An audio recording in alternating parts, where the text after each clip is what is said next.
कोई गलत कर रहे हैं, लेकिन बेटा तू बाहर गया था तो 1-1.5 घंटा लेट क्यों आया, तो उसका पीछे का रीजन आप लोगों को मालूम होना चाहिए। घर में आपने जहाँ पे पैसा रखा है, माँ के जेब में रहे, बाप के जेब में रहे, या उसको स्कूल फीस भरने के लिए या पेन लेने के लिए जो पैसा दिया है, उसमें जो बचा पैसा बच्चा बराबर वापस देता है या नहीं देता है?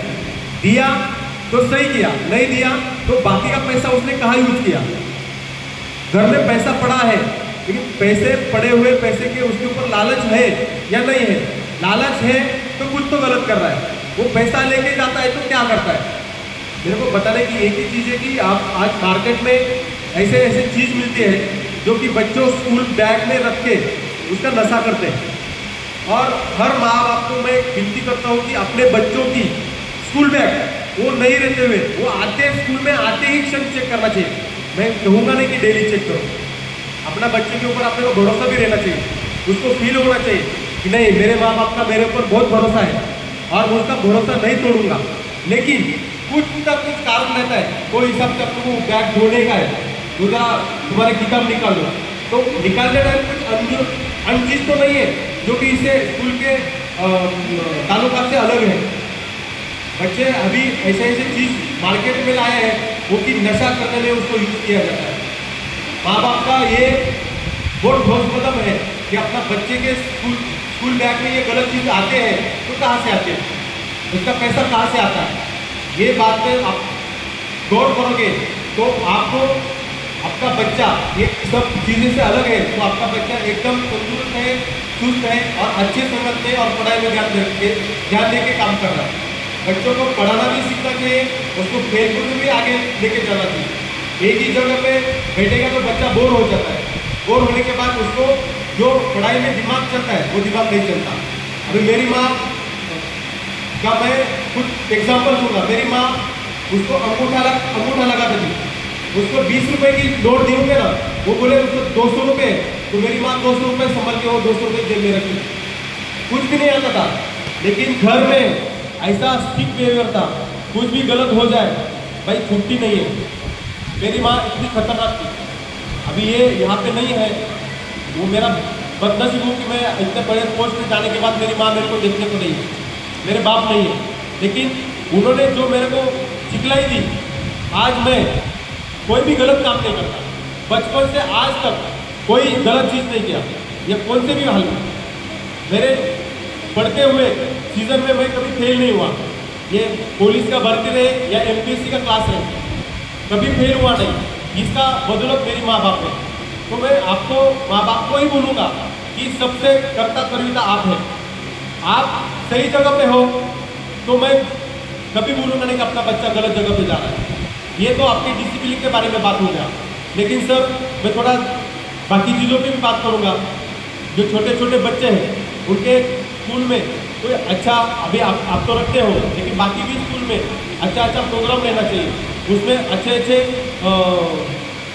यूनिट से जो भी स्कूल के रहे, बाहर के NGOs रहे, जो कि स्कूल में आके बच्चों को उसकी पढ़ाई होना चाहिए।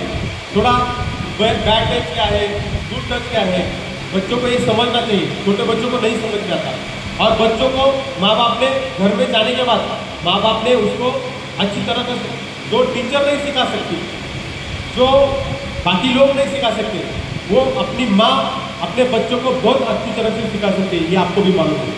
बच्चों को सिखाने के लिए अपनी माँ सबसे बेटर है, और माँ जो सिखाएगी वो बाप नहीं सिखा पाएगा। बाप काम पे जाता है, लेट लाट जाए घर पे आता है, थका रहता है, खाता है, सो जाता है।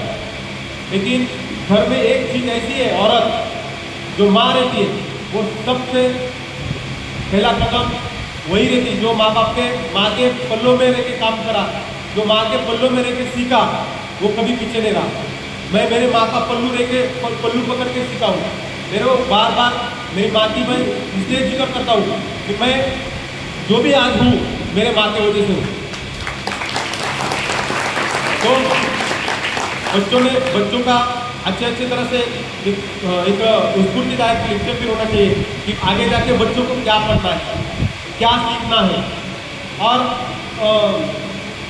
मैं अभी APJ अब्दुल कलाम साहब का ही एक बहुत अच्छा एग्जाम्पल देता हूँ। इतने होशियार और ब्रिलियंट आदमी मैंने कभी देखा नहीं। और उतना मैं उनका घर भी देख के आया हूँ। उनको कहीं तो मैं अभी गया था तमिलनाडु, और दर्शन करने के बाद मैं उनका नजदीक जाके घर देखा हूँ। इतने गरीब घर में पड़ा हुआ आदमी देश का राष्ट्रपति बन सकता है और एक देश को मजबूती ला सकता है, और देश को एक ऐसा मिसाल दिया कि पूरा वर्ल्ड इंडिया को डरता है। ये देखो मेरे आंख में रोंगटे आ गए। ऐसे होशियार आदमी ऐसे नहीं बने, उनके पीछे बहुत सारा उनके घर वालों का त्याग रहता है, उनका भी कुछ त्याग रहता है। उनको पढ़ने लिखने का सही ढंग रहना चाहिए। बच्चा क्या पढ़ रहा है, सही पढ़ रहा है या गलत पढ़ रहा है, उसका जो रास्ता पकड़ा है वो अपन उनको सिखलाई देने वाले हैं। फ्यूचर भी अपन ध्यान में रख के सिखलाते बच्चों को, तो अपने वो रास्ते पे जा रहा ही नहीं जा रहा है। ये सब बातें स्कूल में पढ़ाई जाती है, लेकिन अपने माँ बाप भी अच्छी तरीके से उनको सिखलाई देंगे तो बच्चे कभी गलत तरीके पे नहीं जाएंगे। अभी मुमरा का माहौल देखो, बहुत सारे हम लोग कम्प्लेंट फॉलो करते हैं कि कुछ बच्चे नशेड़ी रहते हैं और बहुत गलत जगह से वो कुछ नशा करते हैं, चूर चकारे में फंस जाते हैं। लेकिन उनका मैं जब पूछता हूँ इस पोजीशन पे कैसे पहुँचे, तो पहला उसका आंसर रहता है उसके दोस्त। तो अपने जो भी बच्चे हैं, मेरे बच्चे हैं, तुम्हारे बच्चे हैं, उनकी दोस्ती कैसी है, अच्छी है या गलत है, इसके ऊपर अभी आपको गौर करना है। स्कूल का काम करती है, स्कूल अपना पढ़ाने का काम करेगी, डिसिप्लिन लगाने का काम करेगी, लेकिन स्कूल में कितना पढ़ेंगे, स्कूल भर गए, अंदर आ गए और स्कूल के बाहर गए, उनका कंट्रोल खत्म हो जाता है। लेकिन माँ बाप की जितनी जिम्मेदारी है, तो मैं किसी के ऊपर नहीं बोल पाऊँगा कि भाई स्कूल में भी जिम्मेदारी देना चाहिए, उनको डिसिप्लिन लगाना चाहिए। स्कूल में कुछ गलत हो जाता है तो आप लोगों को पहले इत्तला करते हैं कि भाई तुम्हारा बच्चा ऐसा गलत काम कर रहा है, तो उसके ऊपर सुधारना आपका काम है।